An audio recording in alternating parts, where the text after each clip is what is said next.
তখন প্রতিটা প্লেয়ারের এত পারফরমেন্স, আইরে বাইরে ভাই যে একটা খেলা খেলে এত ভালো ভালো পারফরমেন্স, সারা সোশ্যাল মিডিয়ায় বইরা জায়গা, ফেসবুকে ডোন জানা বাংলাদেশের বিপিএল এর সময় প্রতিটা প্লেয়ারের পারফরমেন্সের লাগি। হ্যাঁ, এন্দা হে 70 রান, এন্দা 100 রান, এন্দা এই 6টা উইকেট 12টা উইকেট প্লেয়ার আছে।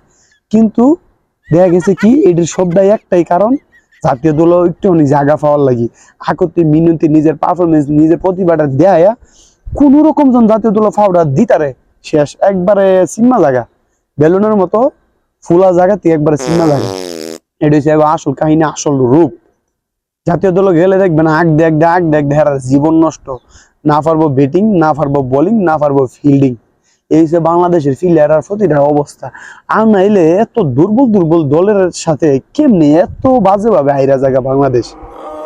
এই যে 20 কোটি মানুষে যে এরা খেলা দেওয়ার লাগে বয়া থাকে, এটা তো একবার চিন্তা করতে হবে যে এত এত মানুষ আমরা খেলা দেওয়ার লাগে টিভির সামনে মোবাইলের সামনে বয়া থাকে, আমরা নিজেরা তো একটু কষ্ট কইরা একটু ধৈর্য ধৈর্য খেলতারি, খেলার একটু উন্নত করতারি, দেশের মানুষের একটু ভালো কিছু উপহার দিতারি। যে মানুষ আমরা খেলা দেওয়ার লাগে কাজ কাম থুইয়া ঘন্টার পর ঘন্টা এই টিভির সামনে মোবাইলের সামনে বয়া থাকে, ওগরে তো ভালো কিছু উপহার দিতারি আমরা। ওইটাও যদি ভাবতো তাহলেও কোনো মানে একটু ভালো কিছু করতে পারতো, কিন্তু না, এরা ভাবে কি আমরা জাতীয় দলে আছি, মাস শেষে টাকা পাইতেছি, এত ভালো পারফরমেন্স করা দরকার কি?